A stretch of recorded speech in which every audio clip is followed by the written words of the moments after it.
ဘုရားကစိတ်ချရတဲ့ဘန်ခွနှလုံးကိုဒီလူဝဲမှာပါအောင်အပ်ခဲ့တဲ့မှန်လားလောကီဘန်တွေကယနေ့ကမ္ဘောဇာအေယာဝတီစီပီဒရာဂန်ကြီးမြတ်ကြီးဘာလို့လဲရိုးမအစိုးရဘယ်ဘန်မဲ့ပြောစိတ်ချရသလားစိတ်မချရဘူးရန်သူမျိုး၅ပါးပေးတွေမဝိုင်းဘူးလားဘုရားပြောတဲ့ဘန်ခွနှလုံးဒီလူမှာတခါကြီးတခါမကြီးများပါမပါဝေဖန်ကြည့်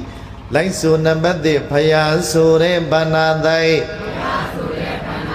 သံဃာဆိုတဲ့ဗန္နာသိုက်ပုဂ္ဂိုလ်ဆိုတဲ့ဗန္နာသိုက်ဧရေဆိုတဲ့ဗန္နာသိုက်အမေဆိုတဲ့ဗန္နာသိုက်အဖေဆိုတဲ့ဗန္နာသိုက်အကိုကြီးအမကြီးဆိုတဲ့ဗန္နာသိုက်ဘယ်နှမျိုးရနံပါတ်1ကဖယားဆိုတဲ့ဗန္နာတိုက်တယ်ဖယားပင့်ပြီးတော့ပူဇော်ကြမယ်ဆိုတာမသေးကြဘူးလားအဲဆိုရင်ဒီလူမှာဖယားဗန္နာတိုက်ပါပြီမှန်လား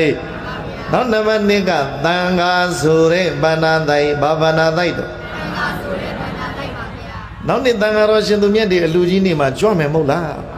သံဃာတော်တစ်ပါးကိုတစ်ပါးလင်တစ်ပါးလည်းရင်ဘယ်လောက်နှုံးလို့ပါတသိန်းခွဲနှုံးဆိုတော့ဒါတောင်းကြော်သွားတာပဲလေဝမ်းသာစရာကောင်းတာမှန်လားဟဲ့ဘုန်းကြီးတွေမရှုံးဘူးပေါ့ဒါပြောတာတရားတော်ပါမလားအဲ့ဒီကိုတော်တစ်ပါးတသိန်းခွဲနှုံးနဲ့သံဃာတော်ရှင်သူမြတ်တွေကြွရောက်တဲ့သံဃာတော်တွေကိုစွန့်သင်္ကန်းကျောင်းစီပြလူကြမယ်ဆိုတာမသေးကြဘူးလားအဲဆိုရင်သံဃာဆိုတဲ့ဗန္နာတိုက်လည်းပါပြီဆိုတာမသေးကြဘူးလားနောက်နံပါတ်3ကပုဂ္ဂိုလ်ဆိုတဲ့ဗန္နာတိုက်ပြောပါဗန္နာတိုက်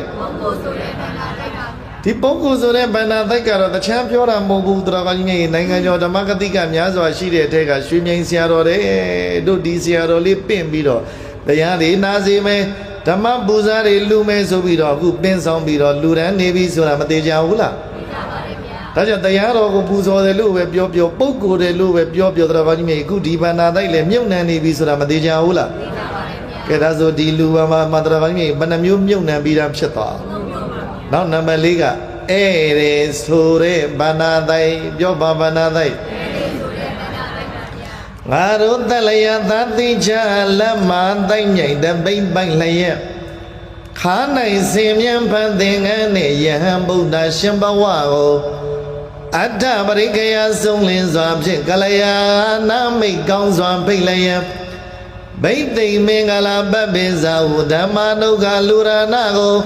ကာလဘေခပြုနိုင်ပါမာတာပိ